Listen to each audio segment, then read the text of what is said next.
First, let me thank the mayor and my fellow city council members. It isn't perfect, but it has potential. But I believe in time we will find a more middle ground.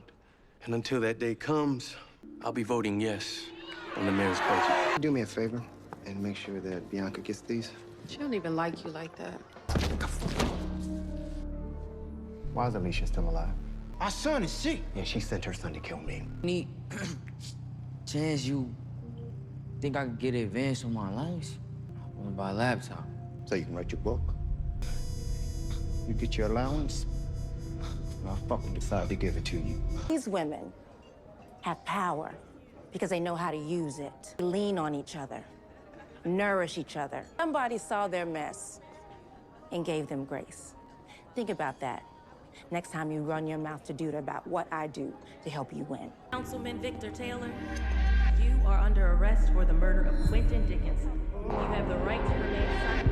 Anything you say can and will be used against you in the court of law. You have the right to... What's the deal with y'all? What's good, YouTube? What's up with everybody? I'll go by the name of DC, and in today's video, I'm going to be recapping The Chi Season 6, Episode 12, and let y'all know how I felt about this episode overall. If this is your first time finding me and coming across my channel, and you like the videos that I upload and create, hit that post bell notification button to get notified every time I upload a video, and leave your comments and theories down below in the comment box. But overall, my thoughts and my feelings about Episode 12. I'm not gonna lie, this episode was a cool episode. It felt like it was another build-up episode, to be honest. I'm not gonna lie, these last 4 episodes of The Chi really felt like build-up episodes to me. Like, the episodes been good to watch, it just feel like they've been build-up episodes to me, but it is what it is. This episode was still cool. I give it a 7.5, 7.8. I don't know if a 7.8 is even an allowable score, but shit, it is what it is. I said what I said, but this episode was cool. It was a lot of snitching going on in this episode. I'm not gonna lie. It seemed like everybody was telling on each other in this episode, which I'm gonna talk about later on in this video.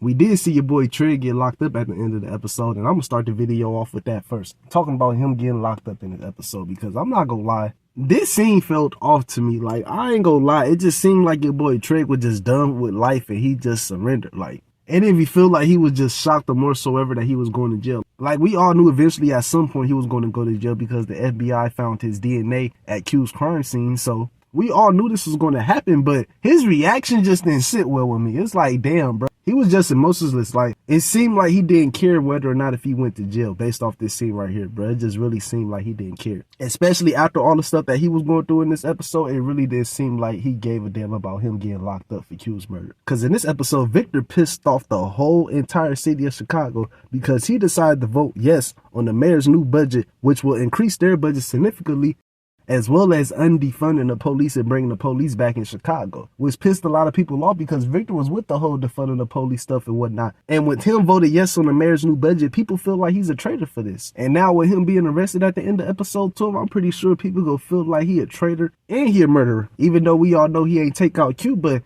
this is what the people about to speculate and assume as of now. So stuff ain't looking good for your boy Trey. I do believe Trey is going to get out of jail based off the episode 13 description. I believe he's going to be placed on house arrest though, but at least he getting out of jail. Now in this episode, we saw Brittany snitch on her own brother Bakari in this episode and told Duda that Bakari is trying to write a book talking about the stuff that had transpired in his life. And I'm not going to front. It seemed like everybody was snitching on each other in this episode, bruh. Like, I don't know what was going on in this episode, but everybody was telling on each other in this episode, which was weird. But Brittany snitched on her brother Bakari in this episode because earlier in this episode, Brittany showed up to Papa's house to have a conversation with Bakari, and Bakari was writing his book or whatever. And Brittany was asking him about the stuff that he was going to write in his book. And she was also telling him not to put so much information out there in that book in regards to the stuff that he did in the past. From Coogie being murdered to him taking out the person that killed Coogie, like, Brittany feels like Bakari shouldn't be writing about certain things in his book, which I get. I definitely feel her on this. I definitely feel like there are certain topics that he should not talk about in this book, but we just gonna have to wait and see what the future holds and whether or not this book is going to get published on mainstream platforms. But as this was going on, Duda and Zay was having a conversation with each other on the opposite side of Chicago. Duda was helping Zay out with fixing up his car for him, and while Duda was working on Zay's car, Zay played Britney music to Duda and told Duda how is Britney spying on Bakari for them when she's spending most of her time in the studio. So after after this, Nuck and Duda decide to confront Brittany at the studio to see what's up with her and figure out why she ain't spying on Bakari for them. And at first she told Duda that she didn't know nothing about Bakari and she was gonna find out some information about him so she could tell Duda about it. And then, as Duda and Nuck is getting ready to walk out the studio, Brittany tells Duda about Bakari plans to write a book, which pissed him off because he felt like your boy Bakari could start talking about some stuff that don't need to be talked about. So later on in the episode when Duda was hanging out at his hideout, Bakari pulled up to Duda's hideout to see if Duda could give him an advance on his allowance, which is weird as hell for Bakari to ask. Like, I just found that to be odd as hell that this nigga was asking Duda for advance on his allowance. Like, that shit didn't sit well with me, bro. I'm not gonna front, this scene right here did not sit well with me, but it is what it is. Duda told Bakari when he asked him for an advance on his allowance, he said, why? So you can buy a computer? So you can write your goddamn book? I know you're trying to write a book, bro. I'll give you your allowance when I feel like it. And when Bakari heard this, you could just tell he was pissed off about this because he already knew his sister Brittany was the one that went back and told Duda about this. And I'm pretty sure this just gave him confirmation that his sister is working with Duda. And honestly, bro, I would not be surprised if Bakari killed his sister because of this. He mentioned earlier in the episode that his sister always looked out for herself at the end of the day when it's all said and done. So with him mentioning that, bro, and with Brittany running back to Duda and telling Duda that Bakari is trying to write a book, I feel like Bakari might do something to his sister about this. I don't know. This is just my theory, but Bakari might take his sister out because of this, and I wouldn't be surprised if that happened at all. But later on in the episode when Bakari was kicking it at Lene's house, using Lene's typewriter to write his book, which was funny as hell. I'm not gonna front, this scene was funny as hell, but I feel your boy Bakari on this, bro. You got to get it by any means, but it was funny as hell that he was using a typewriter. But Lene was telling Bakari, like, look, bro, you should just stop doing business with Duda. Like, you don't need to be messing with him. And Bakari was telling Lene that he got to work with Duda because he got to eat. He need money to eat. And when Lene heard this, she came up with a proposition for Bakari. She like, look, bro, if you decide to go to school full time, I'll ask Nina if you can stay here. Like, I'll see if it's cool with her if you can stay here. I mean, I'm pretty sure she's not going to be with it at first, but if she sees that you're trying to make an effort into changing your ways, then she might let you stay there. And I swear, bro,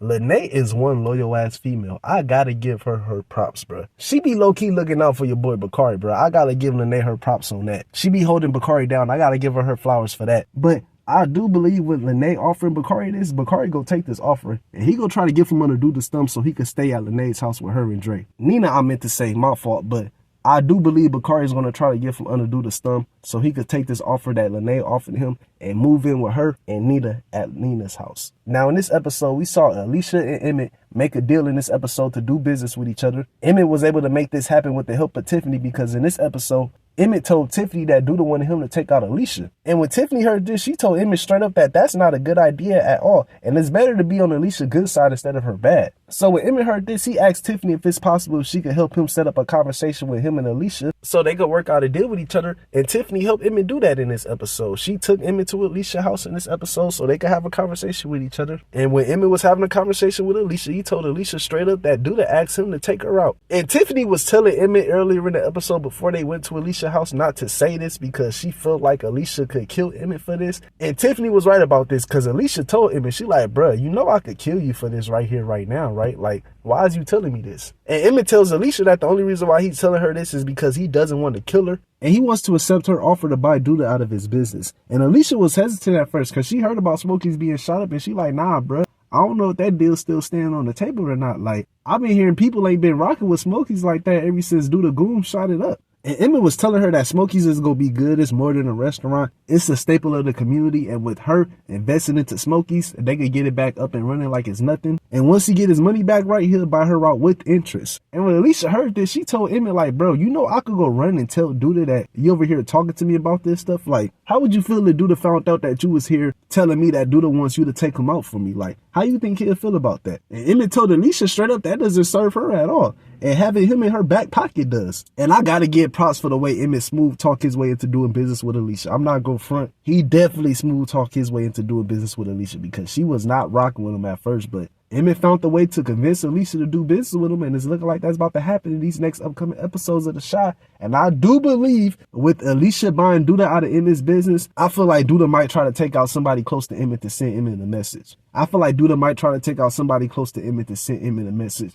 And I would not be surprised if it's Darnell or his brother Damien. I feel like one of them two is going to get hurt because of this situation that Emmett got going on with Duda. And while I'm talking about Emmett, Duda and Nuck pressed Emmett when him and Kiesha was at the hospital because baby Ronnie ended up getting sick in this episode. There was something going on with baby Ronnie, and Kiesha and Emmett had to run him to the hospital. And when they was at the hospital trying to figure out what was going on with baby Ronnie, Nuck and Duda showed up to the hospital, which I don't understand how the hell they even knew that Emmett and Kiesha was at the hospital in the first place, but Duda said he got eyes everywhere. But Duda asked Emmett, why hasn't he taken out Alicia yet? He like, bro, her son tried to take me out. Like, why is Alicia still alive? Is you playing or what? Like, you need to do something about that. And Emmett like, bro, my son is sick right now. Like, nobody don't care about Alicia.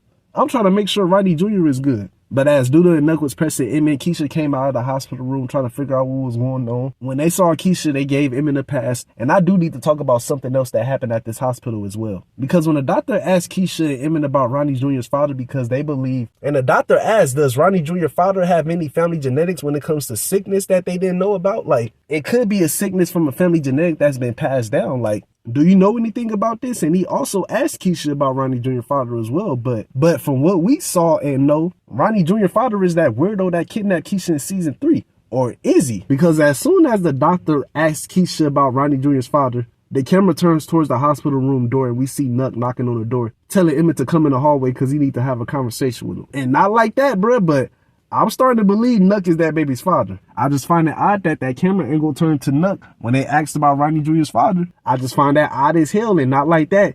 Keisha was messing with Nuck in season 3 before she got kidnapped by that weirdo that kidnapped her. So we really don't know who is Ronnie Jr.'s father. We just all assuming and speculating it could be that weirdo that kidnapped Keisha in season 3 because we all know he abused her and when he kidnapped her. But we also do got to remember around the same time when this was going on, Keisha and Nuck was messing around with each other, and Keisha was going to see Nuck before she got kidnapped by that weirdo at the bus stop. So honestly, bruh, if I was Keisha, I'll just go get that DNA test and see if Nuck is the father. Because honestly, bruh, it's looking like Nuck is Ronnie Jr.'s father, unfortunately. And I do believe in episode 13 is going to be revealed to us that Nuck is Ronnie Jr.'s father. Now, coming back around to Tiffany in this episode, we saw Bianca confront Tiffany about Tiffany running around telling her business to Duda. Because in the beginning of this episode, Tiffany stopped by Bianca's bar to drop off some pre-rolls for her. And while she was there, she saw Bianca and Duda hanging out with each other, and she got pissed off about this. So when Tiffany met up with Bianca later on in the episode, Tiffany told Bianca that she doesn't mess with Duda and she doesn't want to be doing business with Bianca if Duda's involved. And Bianca told Tiffany that Duda ain't involved in nothing and she only has a transactional relationship with him. And I bet Bianca wish she never told Tiffany that she has a transactional relationship with Duda. Because right after this, when Tiffany was at Bianca's lounge, Duda showed up to Bianca's lounge trying to give her some flowers or whatever. And right out the gate, Tiffany started talking shit to Duda,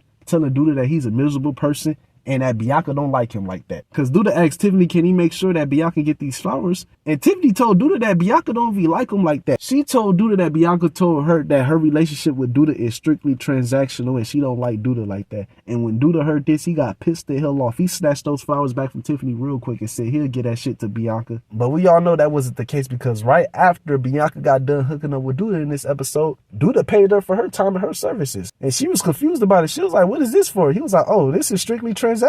Everything me and you got going on is a transactional relationship, right? Well, here go your money for your services and your time. Thank you for that. Now get the hell out. And when Duda did this, Bianca realized that Tiffany been running around telling her business to Duda. So while Tiffany was at Alicia's house for an event that Alicia was having at her house, Bianca confronted her about this and she told Tiffany she need to stop running her mouth. She like, bruh, don't be running around here telling my business to Duda. Like, what I do or say about Duda is none of your business. Like, don't be running around telling my business like that. And I felt Bianca on this because not like that, but Tiffany low-key messing up the bag by doing this because Duda was the one that helped Bianca and Tiffany get that permit so they could start growing their weed legally in Chicago. So by Tiffany running her mouth and running back to Duda, telling Duda that Bianca said they only got a transactional relationship, like she low-key messing up the bag for her and Bianca. I definitely understand Bianca's point on this one because Tiffany could have messed up the bag by doing this, but she told Bianca she was sorry. It is what it is. Hopefully they figure out a way to resolve their little beef that they got so they can continue to work together because as of now, it's looking like Bianca does not want to do business with Tiffany and I don't blame her for this. Now in this episode, we saw Papa speak at the youth congregation at Pastor Ezekiel's church in this episode. And I can't lie,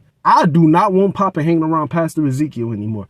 I could just tell that Pastor Ezekiel is brainwashing Papa and influencing Papa to talk about the stuff that Pastor Ezekiel talks about at his church instead of letting Papa talk about the stuff that he wants to talk about in his heart. Because in this episode, Pastor Ezekiel told Papa that he wanted him to speak at the youth congregation at his church. And Papa was telling Pastor Ezekiel that he wasn't ready. He like, bro, I got to think of some stuff to write down and talk about. Like, I'm not ready for this. You don't keep putting me on the spot. And Pastor Ezekiel was like, nah, bro, I ain't putting you on the spot. Like, just go with the flow and believe that God got your back. Like, I freestyle everything, bro. I'm the Jay-Z of pastoring. And the nerve of Pastor Ezekiel to say he the Jay-Z of pastoring, bro. This nigga is ignorant as hell for that. He ignorant a motherfucker for that. But Papa wasn't feeling this at first because he felt like he wasn't prepared. But once he got up on that stage at that church and started speaking to the people, everything just started coming to him. He started preaching about all the stuff that Pastor Ezekiel be preaching at his church. And man, I just got a bad feeling that things is not about to work out in Papa's favor with him working at Pastor Ezekiel's church. I really think Papa needs to be careful when it comes to him working with Pastor Ezekiel at his church. Even Kiesha told Papa he need to be careful in this episode, and that's her father. Cause she ain't know that her father offered Papa a job at his church. She was shocked when Papa told her that. She was like, oh, for real? Like, and Papa was like, yeah, bro, your pops offered me a job at his church. Like, I think it'd be good for me.